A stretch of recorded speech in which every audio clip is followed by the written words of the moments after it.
Hey now, welcome back to my filthy casual run of Dark Souls Remastered. My name is Rob, coming at you with some more post-commentary on part 12 of my Let's Play. Trying to think of what to talk about here. You seem to be doing all right. Need anything forged? Let Andre do a little bit of the talking for me while I think. Weapon forging. There's reinforced assembled as you won't. You can forge armor just like you do weapons. Yeah, he's not really saying much of anything important right here. The reason I was talking to him while I was doing this recording is I was trying to provoke some different, what's the word? I haven't finished my cup of coffee yet this morning.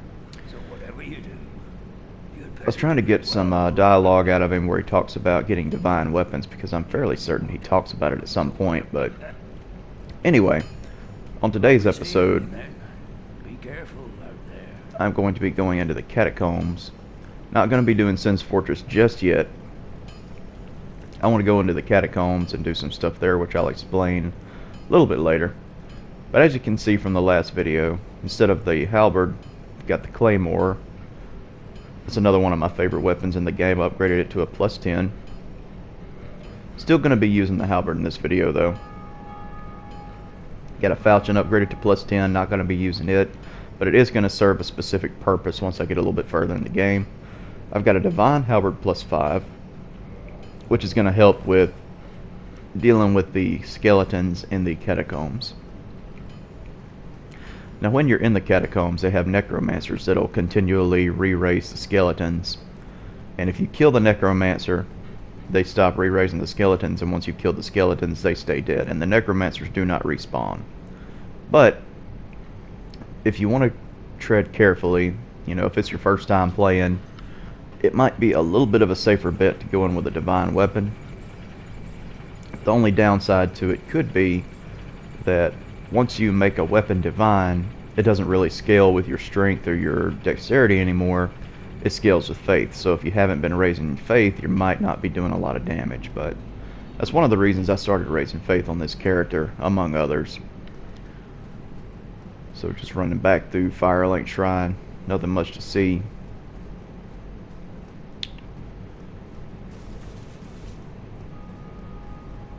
There's old Frampt, just staring. So we get back to the graveyard portion of Firelink Shrine. These skeletons don't resurrect. Once you've killed them, you know, killing a skeleton and all, video game logic, they stay dead regardless of what you kill them with. I was actually a little disappointed in the damage I was doing with this divine halberd. I was hoping to be one-shotting the skeletons, but yeah, it is what it is. Two-shotting them ain't bad. Come on down here. Yeah, just before you enter Sin's Fortress can be a pretty good time to come down here to the Catacombs, because when you kill the boss of this area, you'll be able to kindle your bonfires up 2 more times, to where instead of just getting 10 Estus flasks, you can get 20.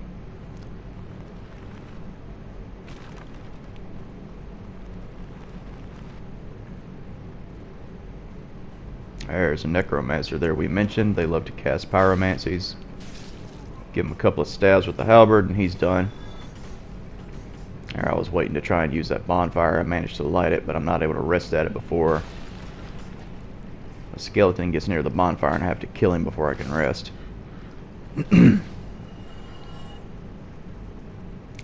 So another good time to do the catacombs might be right after an area called Anne Orlando. That's right after Sin's Fortress. There's a spear you can get there called the Silver Knight Spear that doesn't have any faith requirement. It requires 16 strength, 22 dex, but it does divine damage for one reason or another. And so you can keep the skeletons from re-raising with that weapon after completing Anne Orlando, of course. But then, you know, the downside to doing it that way, you get into Anne Orlando, you don't get 20 Estus flasks.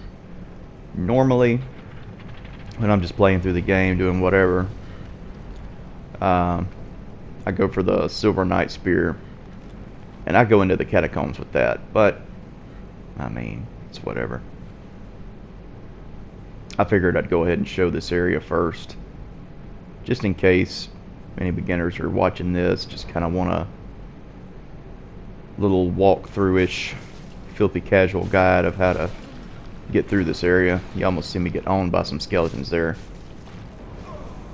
Yeah, and then I get owned by the necromancer from a distance. Wasn't paying attention to my surroundings, and I paid for it. And I almost got invaded there by somebody called the Zealot. I can only imagine that was probably a Tranquil Walk of Peace, Wrath of the Gods build that was gonna just probably absolutely decimate me. Probably do something really annoying like knock me into the chasm down there. That necromancer's already shooting at me from a distance. Sometimes he's more aggressive than others. I'm not really sure what affects that. Being a little bit more careful, just running past the skeletons this time. Get my souls back. And one backstab. There you go.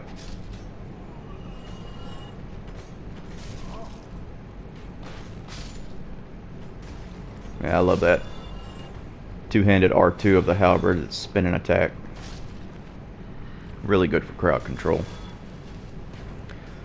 When I was about to approach this area, I heavily debated whether to make my halberd divine or to make my claymore divine. I eventually settled on the halberd because of that R2, but I mean either one, they're actually both really good weapons to make divine because they have high base damage, and they're also a little bit heavier weapons, so as you can see, if you don't kill the skeleton in one hit, you can at least stun them for a second. I killed him in one hit. I guess the ones without shields have a little bit less health. That's kind of good to know. And they are literally everywhere.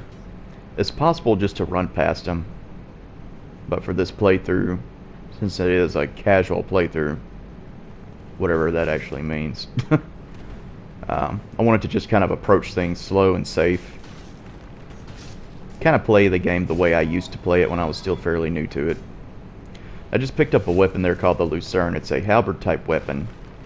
Once I get a couple of skeletons killed here, I'm going to demonstrate it. A lot of people seem like they liked this weapon for a while. I never really cared for it personally. It does strictly thrusting damage because it's how it's made with the hard point there. It hits like a hammer. It has the normal R2s that the other halberds have, but it has a strictly, you know, vertical R1.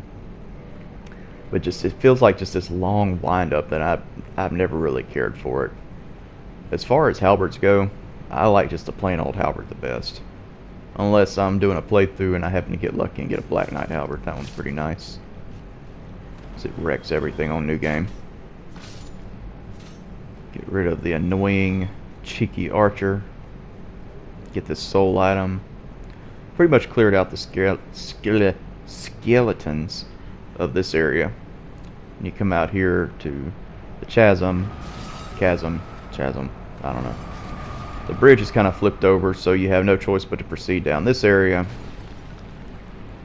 And of course, it's a switch.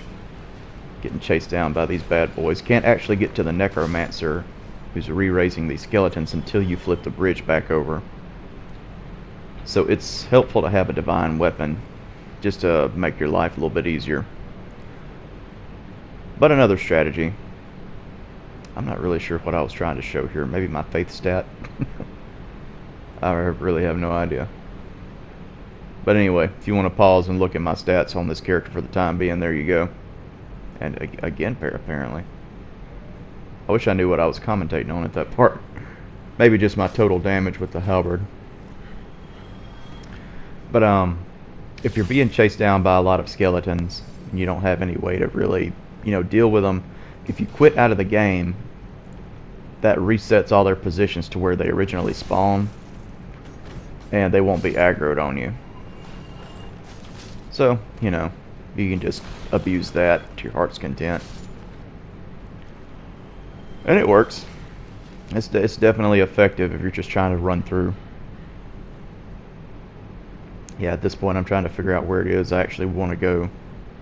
I don't explore the catacombs in their entirety. And I'm showing, like, if you go down into those little rut looking things, you'll drop down through the floor and into another room. I can't remember exactly where it leads off into. So I double back from this room because I'm actually gonna take a little slight shortcut to get around it. If you look down here to the left, there's some steps you can just kind of drop off onto. Nothing much to see in there, but if you continue to drop down into here, you get a fan favorite, the Great Scythe, which Epic Name Bro was quoted as saying that's the best dex weapon in the game. I don't know about that, to each his own, but it is a good weapon.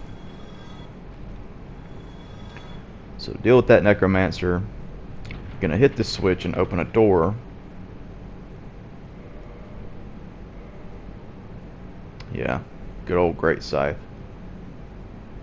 Originally, I'm pretty sure I mentioned the whole Epic Name Bro comment on this weapon, which is, that is such old news. Like, gosh, I'm so far behind with a lot of the Dark Souls videos I've seen over the last few years. I still remember all this stuff. It's all still fresh on my mind, like Epic Name Bro, German Spy, all those Blairs.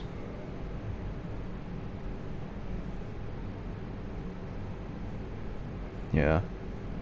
Kind of trying to highlight the bleed damage on that thing. Wasn't able to highlight the specific stat, but there you go. So from here, since I'm so close to it, I think I go ahead and not drop down into this little area here. This can be tricky. Like, you have to just kind of run off the edge here a specific way. I should have had fall control for this part because it actually would have helped a lot. But you drop down onto that little, I was about to say divot, I don't know, that little rock cliff thing there. Drop down onto that one, get you a green shard, which was very purposefully placed there, because when you drop down into this room, thankfully that Necromancer is dead and he's just kind of flopping around there. Gotta love those ragdoll physics. Drop down into this room, you get trigger a cutscene.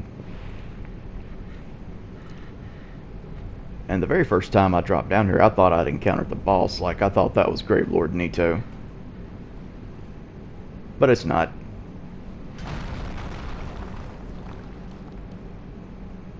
Be gone with you. You'll spoil my focus. Nah, it's just Gravelord Nito's bitchy nephew.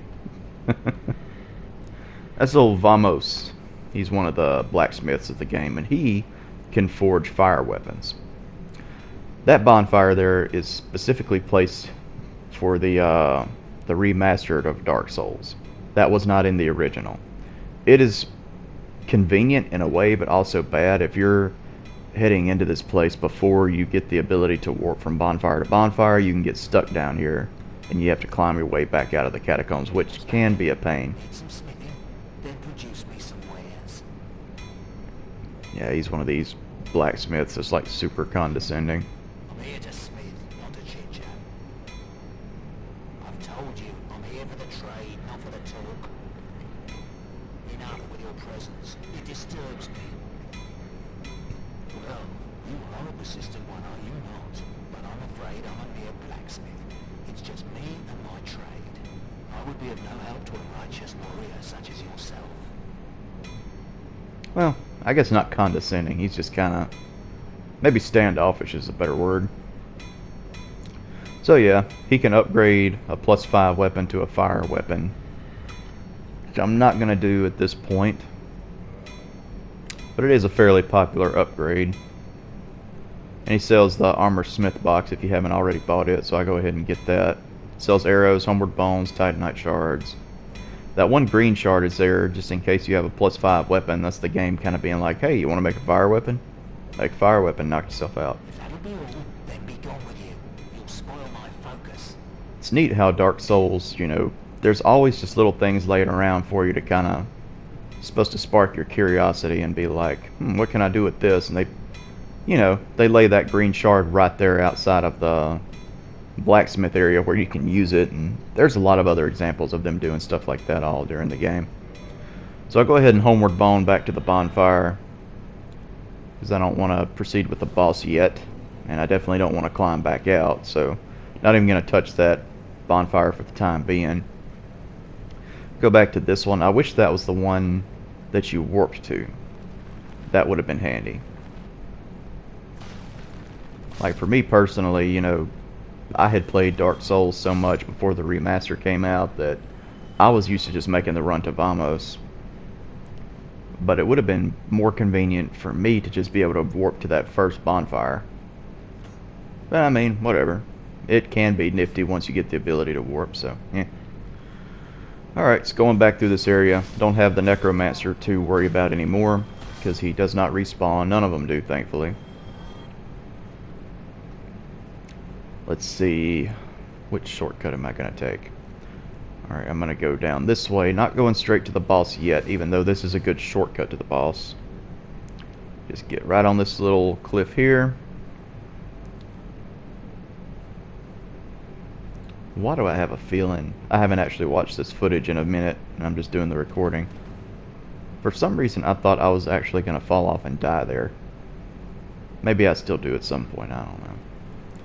So you jump down here and go through this little walkway. It's just kind of a tomb with a lot of different coffins sticking out. Go all the way down here. Try left. Yeah, there's an open coffin. You can actually get in there, which will activate the Gravelord Covenant, or at least allow you to activate the Gravelord Covenant. You're going to switch back to a weapon that does just regular physical damage for the time being. I don't know if you can see it from here, actually. You know, buff up there. There's a Titanite demon, just kind of sitting there in the way. Gonna take him out real quick. Over the course of this playthrough, I'm actually gonna try and kill every one of these that I encounter to get as much of the demon Titanite that they drop as possible, because I do want to forge one boss weapon. Anybody who's played through this game before probably already knows which one I'm gonna make, just based on weapons I'm upgrading, but yeah.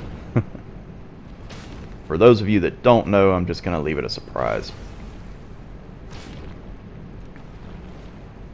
So this particular Titanite demon, it has more health than the one we encounter down in the Undead Parish close to where Andre's at. But still not a terrible amount. Just kind of stick to his right where his arm is on the ground. Kind of stick between that arm and the tail, and you'll be pretty safe for the most part. It's advisable not to lock onto him. Pillage that corpse for 3 Eyes of Death. Again, that's just the developers leaving those there. Be like, hey, you know, hint hint. It says Nestle and Coffin. So I will do that. Takes it a minute. You just kind of lay there and nothing happens at first. Kind of like when you're in Firelink Shrine and you curl up like a ball in the bird's nest. You know, you have to wait for a little bit for something to happen. I wish they would have kind of sped up the process just a little bit, but whatever. I believe, if I'm not mistaken, in order to trigger this cutscene, you have to have at least 1 Eye of Death in your inventory. And although I could be wrong. I've never done a whole lot with the Gravelord Covenant. Yeah, and the character just kind of looks around and feels something moving. You look up, you briefly see a skeletal figure. And then the lid shuts over you and you feel yourself moving. But the Gravelord Covenant is a PvP covenant that allows you to... You place Eyes of Death in people's worlds, and that'll create a summon sign in their worlds. It's up to like 3 players, I think. And what it does, it infests their world with, you know, the Eyes of Death, to where if you're on...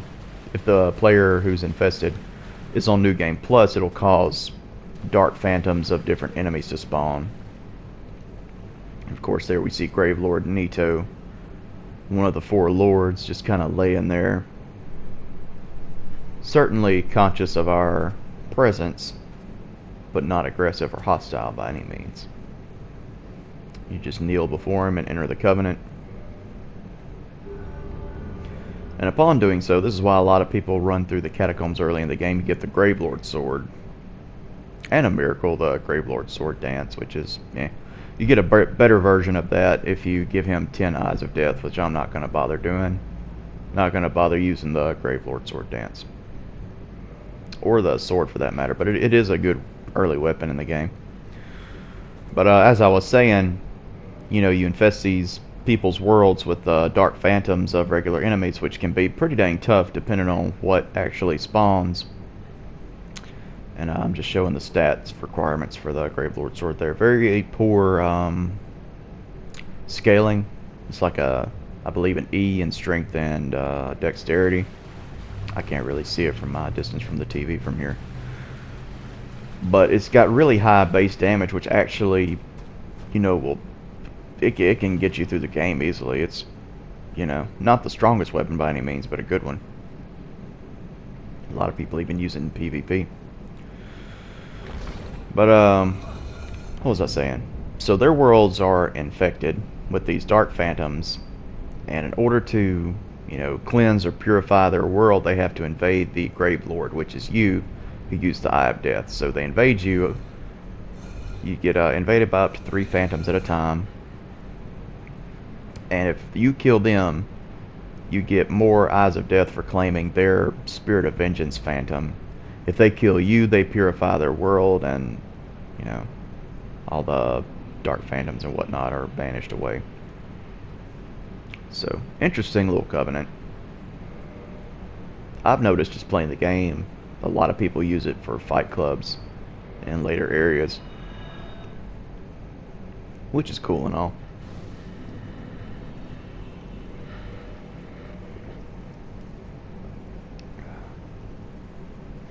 There we go. Just finished my cup of coffee, man. Nothing like it. So switching back to the Divine Halberd. At this point I'm still not quite ready to face the boss. There's another couple of nifty little items I want to get. There's a particular ring which is going to help us in an upcoming area, and a miracle, I believe, is the only other thing I'm really going to get. A very infamous miracle in PvP circles. It's something a lot of people like to use if they're ganking or just trying to play scummy.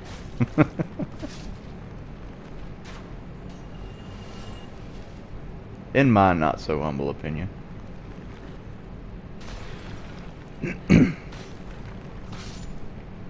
But yeah, just backtracking through this area, killing the skeletons as I go. Just simply because I just want to make my life easier so I can take my time. Not have to worry about rushing through any particular place. Head straight out across this bridge. Take care of these 2 jokers.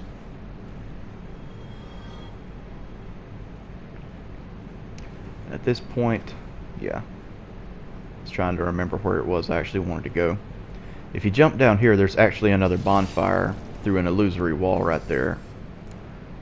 I'm not going to rest at it because to me the first bonfire in the Catacombs is just more convenient. But it's there. If you're not backtracking a lot and you're just trying to get through the Catacombs on your first playthrough, there it is. It can help you. If you happen to come down to the Catacombs before Petros and the 3 clerics come down, you'll actually meet up with an NPC here for the first time. But if they've already been down, you won't meet up with him until you go to a later area called the Tomb of the Giants. I mean, you don't really miss anything for not seeing him there, other than if you try to cross that bridge after you've hit the switch, he'll flip it while you're crossing it, and I don't know, it just triggers some dialogue, and it's kind of a little humorous, I guess.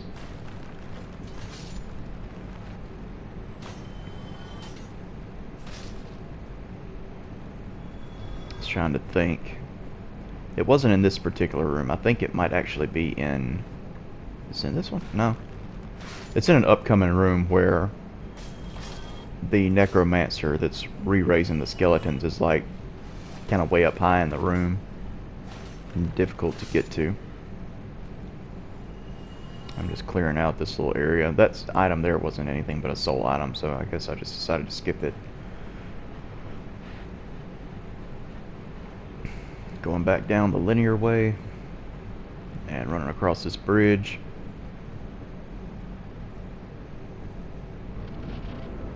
I'm about to be that ring I want to get, I'm pretty sure. Yeah, I think the room, I think it's this one, where that necromancer's kind of up on a ledge, kind of difficult to see. Yeah, I actually just locked onto him. He's way up in there. So if you don't have a divine weapon and you're in here trying to deal with the skeletons, but looking for the necromancer, like, well, where the hell is he? It can be a little annoying. Illusory wall ahead.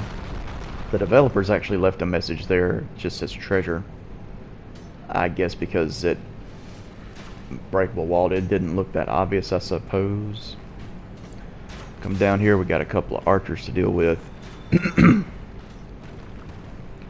No big deal for the Divine Halberd, of course.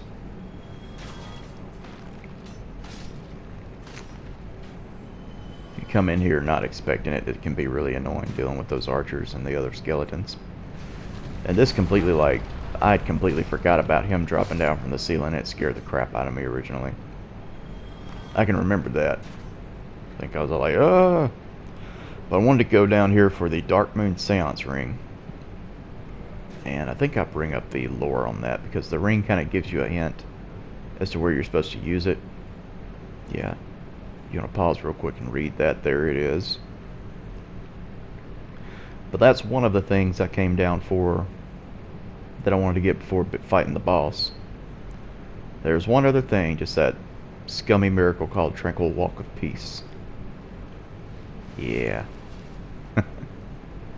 I hate to say it, but I actually plan on using that later on in the playthrough. Probably very close to the end. Because I already have a build in mind that I know with this particular character, if, you know, any of the vets are watching, they're probably like, he's just kind of throwing stats wherever. I actually plugged it into this website called Mugen Monkey. I mean, if all the regular Dark Souls players are going to be familiar with that one. It's a website for making builds for Dark Souls. Very, very useful.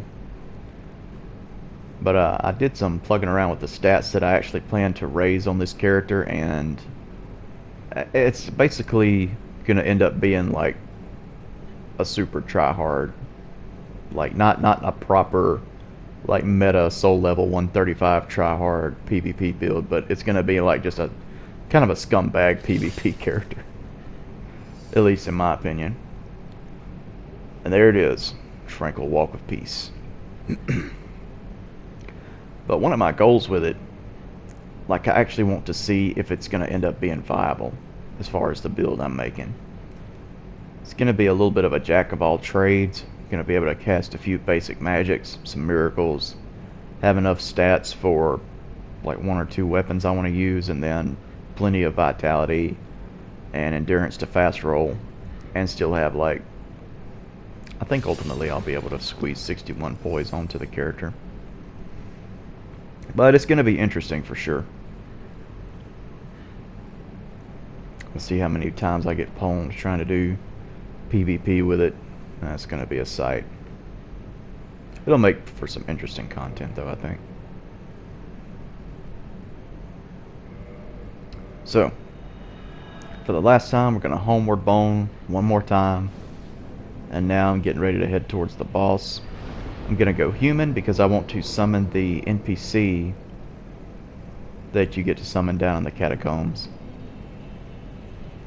Because not only do you end up eventually getting his equipment if you beat the boss with him. Gonna reattune some magic here.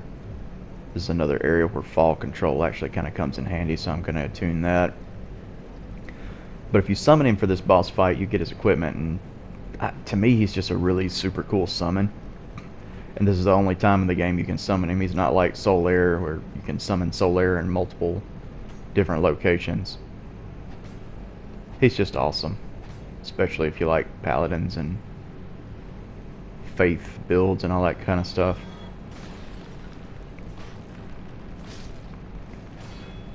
I always really liked the paladin-y sort of characters. Even though as of right now for Dark Souls Remastered, I don't have a proper paladin build. I have to work on that. Make myself one. So we jump down there with fall control, don't take any damage thankfully. Roll right on past that exploding skull head, and right here we get that soul item and we get to summon Paladin Leroy.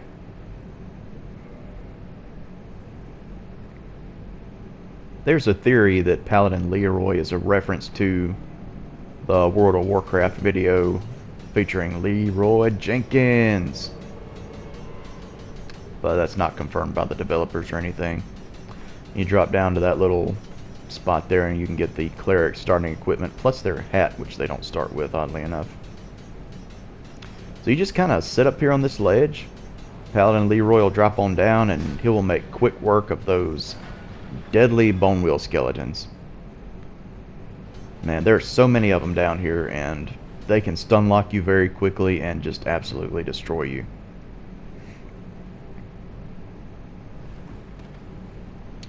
Hop on down here. There's still a bunch more of them left. Just kind of have to dodge Leroy. They're no problem for him. He'll either smash them with his divine weapon, the Grant, or he'll use Wrath of the Gods on them.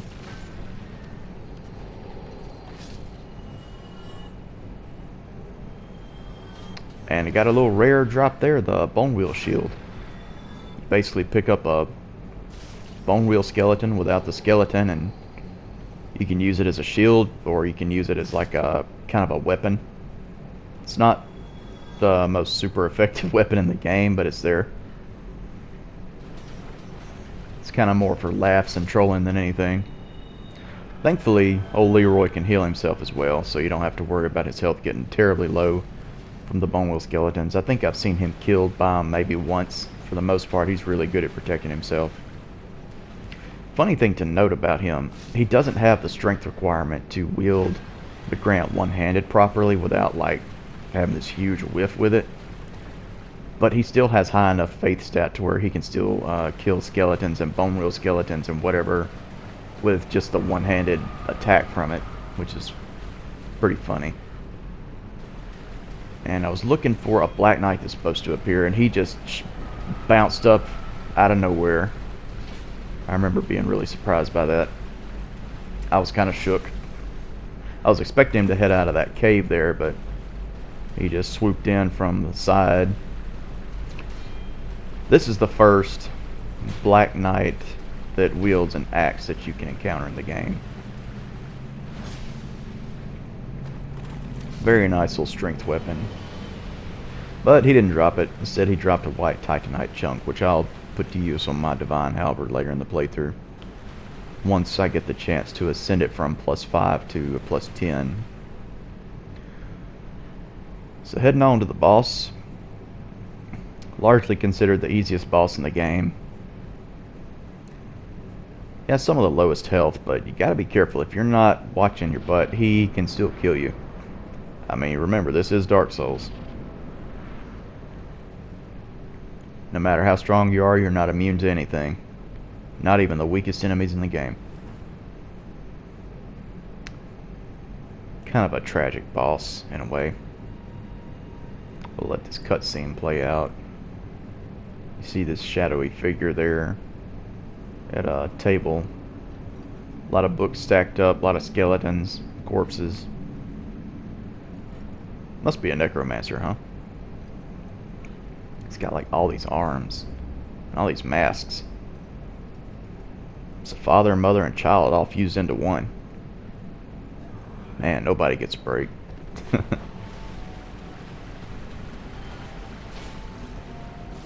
Yeah. So just automatically poking away at him, and look at there. Took away 2/3 of my health just like that. So you do still have to be kind of careful with him.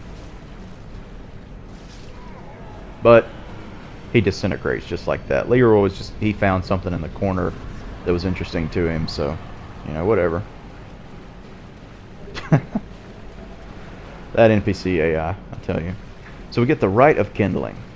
That's the item you need to kindle bonfires up to 4 times, or 3 rather, to where you can get 20 Estus flasks. Can be very useful before proceeding with the next area. There we go. Of course, like any item in Dark Souls, you read the description. It'll either give you some directions as to where you need to go, or it'll give you some lore, or both. Playing through the game the first time, the game never really tells you, but it's so helpful to read item descriptions. Not only is it helpful, but it's fun. And also, he dropped one of the masks. I guess I don't look at it. I guess I'll examine it in the next part or something. But anyway, wrapping up the video, thank you all very much for watching. I'll see you soon with more Dark Souls Remastered, and until then, y'all take care.